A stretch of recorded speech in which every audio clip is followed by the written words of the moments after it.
it was so impressive to hear how the changes in the business development was pushed forward by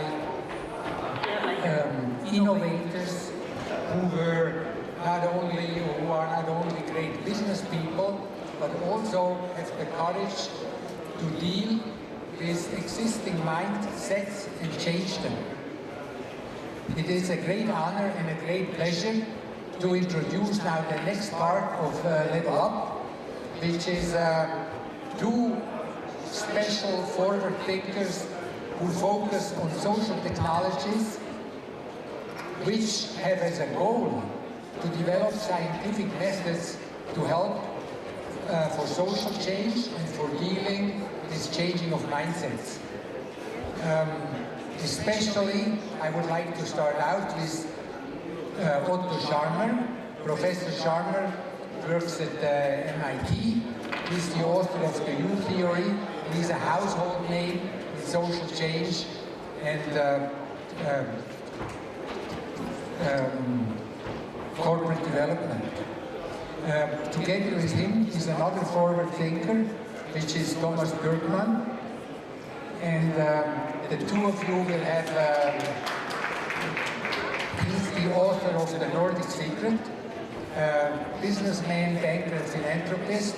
And the two of them will now give us a special treat, live TV conversation about social change and personal growth. Thank you so much.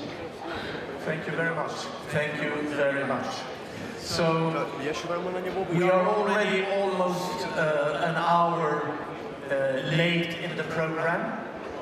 I had intended to show some slides before speaking to my friend and colleague, Professor Otto Šarmer, but I think I will skip that because we only have 10 more minutes until Professor Šarmer needs to leave. So I will go straight into a conversation with Otto.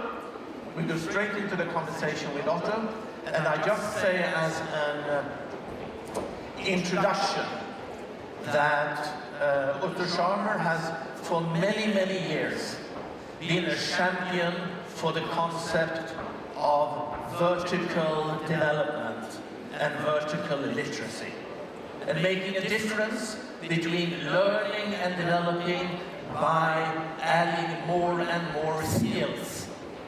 More or less like on your mobile phone, adding more apps.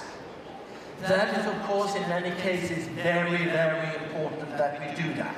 And we will come back to that during the panel discussion. But even more important in some circumstances is upgrading the total operating system of your phone. Updating your operating system of your consciousness. And in Otto Šarmer's terms, going from ego consciousness to ego consciousness. So with that short introduction, Otto, I say welcome very much to you to Kiev and to Ukraine. We are very sorry that we are so much behind the schedule, and we appreciate that you need to leave very soon. But could I start by asking you, making this difference between the traditional learning of new knowledge and skill, horizontal learning and development, and vertical development and learning. How would you express that in your language and in the background of your research and international activism, I should say? Otto. Thank you very much, Thomas. So let me just express my appreciation for being included in your conversation. I'm sorry that I cannot be in Kiev today in person, but at least we can make the remote connection possible. And I'm really sorry that I have to leave in 10 minutes. I have a hard stop here. But the introduction, Thomas, that you introduced, which is using the analogy of the smartphone, is really resonating. It's probably resonating to many in the audience.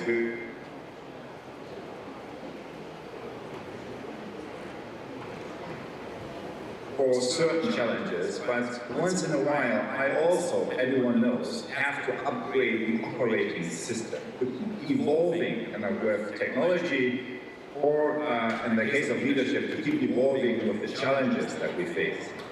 And in terms of challenges, so if I can share kind of a few images. I don't know whether that's visible kind of on your end, but what you see here, the drawing, that's a type of challenge that I have seen leaders facing around the world, across sectors, and across industries. And the challenge is, of course, as you can see here, the challenge of disruption, right? So you're on one end here, say on the left-hand side, where current reality is. And disruption means that the emerging future here on the right-hand side is going to be different from the past. So we know a lot about current reality. We know less about the emerging future. But what we know least about is the journey from here to there. How to move, how to go through the transition from here to there. And that's really what has been my work about here at MIT in Boston. And when you look at, so pretty much everyone is, probably resonating with that. Yeah, so we face a lot of disruptive challenges, and I don't need to explain to you which ones they are.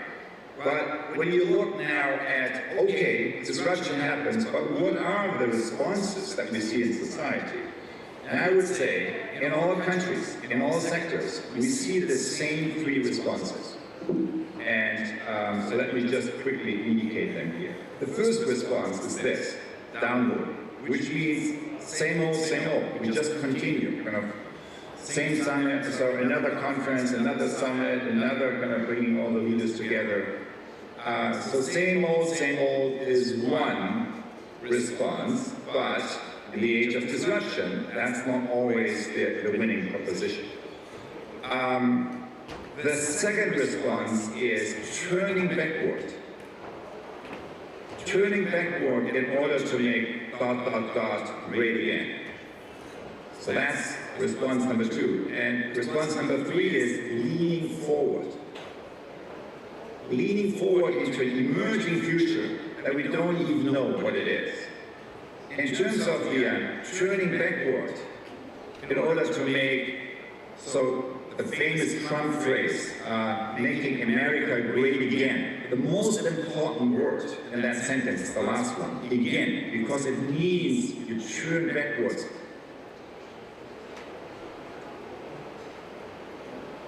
Right? When you look at the Trump campaign, when you look at the Brexit campaign, when you look at other winning campaigns, it's an operating system that is focusing on activating these aspects of the human mind: ignorance, hate, and fear. While if you want to engage in this third response, which is leaning forward into a future that we don't even know what it is, this is the operating system that you need to activate for that. Curiosity, compassion, courage. AKA opening the mind, opening the heart, opening the will. So that's basically a lot of the leadership work today is building these capacities. Building the capacities of seeing, of sensing, of connecting to emerging future possibilities, and then of prototyping, of exploring the future by doing. While we see reality often is the exact opposite, right? It's not seeing, it's blinding ourselves. It's not sensing, it's desensing in our own bubbles, in our own filter bubbles. It's not letting go, but it's holding on. Now you can say, all right, I mean, we have seen these two responses to disruption, kind of basically turning backwards, and this is a freeze reaction of the mind, right? Closing the mind, the heart, the will. The upper half is a freeze reaction of the mind. We have seen that in history many times. What's new about that? Well, there's nothing new except two things. Except one thing, which is over the past 2-3 years, this has been greatly amplified, particularly here in the US, but it's also a global phenomenon, as you know. And one of the reasons, so here in the US, there are two main reasons for the amplification of this model in politics, but also in the economy. And that has to do with dark money. That's kind of as a factor in politics. And the other factor is the Facebook business model.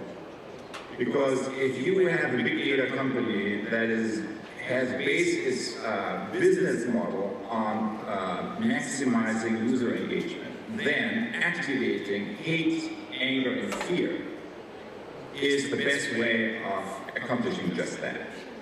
So it works as a business model, what you can see in the trillion-dollar evaluation of these companies. But it's undermining democracy, and it's also creating a level of unhappiness in society, particularly among young people, that we haven't seen. And Otto, I also think that it's important here to make the connection to business and education. So of course, this is not helpful for democracy, but it's not helpful for business either, of course, because in a rapidly moving world, in business, we have to foster these capacities that you have pointed out at the bottom. So at the panel discussion that we will have after your presentation here, how would you link this to education? Yeah, so because we all know that it is possible to open our mind and open our heart, but it's not possible through normal education. So the question is how to build infrastructures. I think that's the topic you just had, on a scale that is activating all the sources of positive change on the lower half. And I think the three main infrastructures that are necessary on a societal level today have to do with new learning infrastructures, basically whole person, whole system learning, new governance infrastructures, which has to do with making democracy more direct, distributed, and dialogic, kind of more dialogue forums, and then new economic infrastructures, which basically are new infrastructures of a system-wide collaboration. And if you look at the first one, which is the new learning infrastructures, I think we see two main developments today in the world of learning and leadership. The first one is deepening the learning process, and that's this axis here, from technical learning to just task-centric learning by listening, to reflective learning, learning by doing, and to transformational learning, learning by co-creating, on the one hand. And on the other hand is, who is learning? Is it individuals? Is it a team? Is it an organization? Or are we talking about the whole system, the whole ecosystem?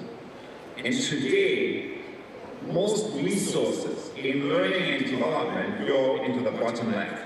Basically, technical and reflective learning at best on an individual and team level.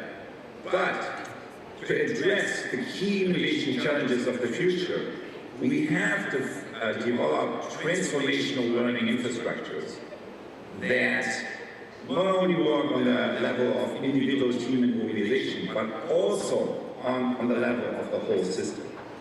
So how is that possible? How can we move from, say, technical and reflective learning to transformational learning? That has been the focus of my research over the past years, and what I learned is, in talking to practitioners, is, for example, this. One of the very experienced CEOs, kind of the leaders of many episodes of transformational change, Bill O'Brien, he summarized his experience with transformational change with this sentence: the success of an intervention depends on the interior condition of the intervener. So what does that mean? It means kind of you need to move yourself out of this state of, out of the old mindset of downloading and going through a process of observing, deep reflection, and then learning by doing. And what we also learn is that this process only works if you engage in some inner leadership work, that has to do with opening and activating these three sources of intelligence or human capacities: open mind, open heart, open will. What I mean with open mind is the capacity to suspend old habits of judgment. What I mean with open heart is the capacity to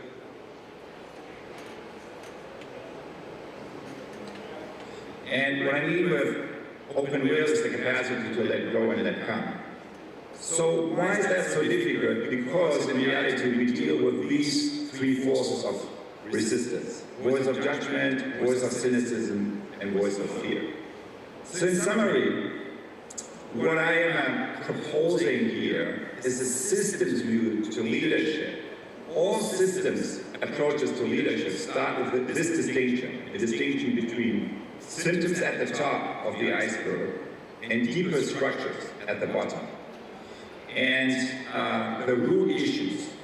And the root issues here are differentiated according to structures, thought, and the deeper sources of human creativity. And in summing up this approach, the systems approach to leadership, with three sentences: you cannot understand a system unless you change it. That's Kurt Lewin, kind of action learning, action research. You cannot change the system unless you transform the mindset. So that means you cannot address real change in organizations today unless you deal with all four levels of reality that are indicated here. And lastly, you cannot transform mindsets unless you shift from horizontal to vertical development. That means from an ecosystem awareness to an ecosystem awareness. And that's really what I mean with moving in this matrix of learning from the bottom left to the top right. So from a model that's just technical and head-centric and focused on individuals to a model that activates all sources of learning, head, heart, and hand, transformational learning, and works not only on the level of the individual, but also on the level of the organization and the entire ecosystem. That's where I believe the big challenge is, moving the focus of learning from the bottom left to the top right. And that would be my input for your panel discussion that's following now. I'm so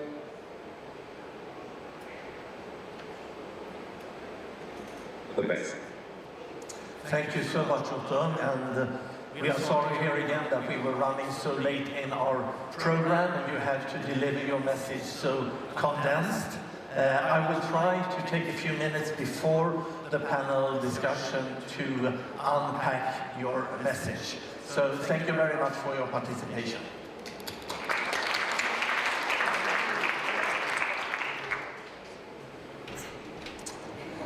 So could I have my slides there? Да. И мы хотим пригласить на сцену Татьяну Сахарук.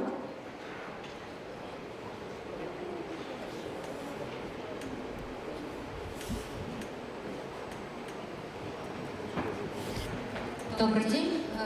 Should we start together?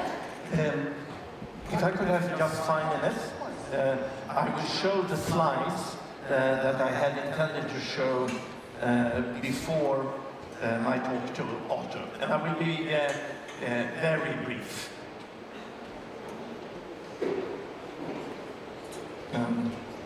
I have been asked to frame and to co-host this last part of today.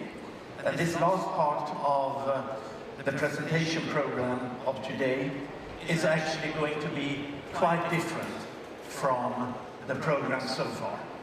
So far we have been looking very much on the outside world. On the structures of society, on what we need to do in order to level up Ukraine. Now we will start looking inside. We will look inside ourselves and ask the question, what can we do to level up ourselves? Can we upgrade our operating system? And also look inside culture and ask the question, can we upgrade our culture? And how important is societal culture in this process of leveling up? I myself, I'm a physicist. I'm a business entrepreneur. I started a bank in Scandinavia. I served as chairman of a banking group in Scandinavia for many years. I'm a member of the Swedish Royal Society of Engineering Science. And I mention this just for you to know that I can navigate the old world. I can navigate the outside. But I realized as chairman of the banking group that the inside world, the inside of corporate managers, but also the inside of corporate culture was of utmost importance to develop the bank. And I now realize that this is not just true in business, it's also true in society, and that's what we are going to talk about. Before we do that, this is my foundation's island in Stockholm, by the way. Here is where we do retreats and we do conferences and we look at the inside of ourselves.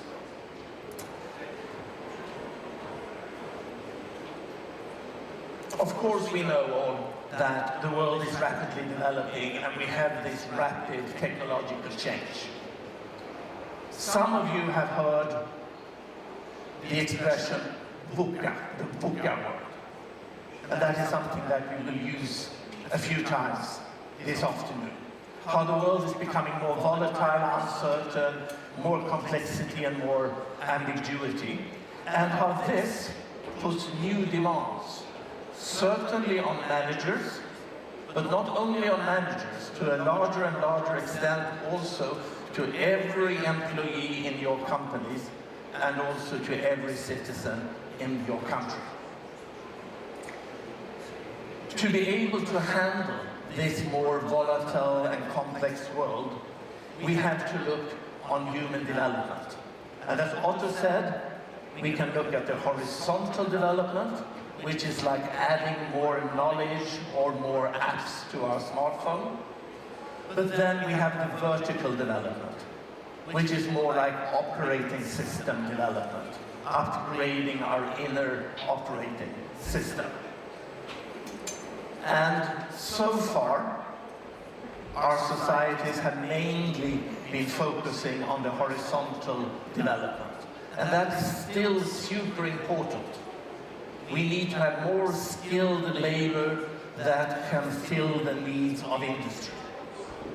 But more and more, as society becomes more and more complex, we have to focus on the vertical development and become, in Otto Scharmer's words, become vertically literate.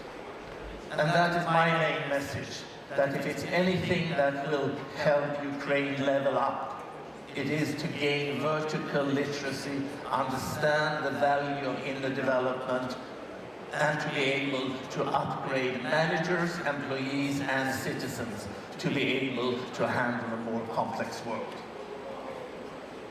In Otto Scharmer's word, it's going from ecosystem awareness to ecosystem awareness. So that is my introduction to this panel discussion and the summary of Otto's very quick presentation. So I suggest that we invite now the panelists up on stage.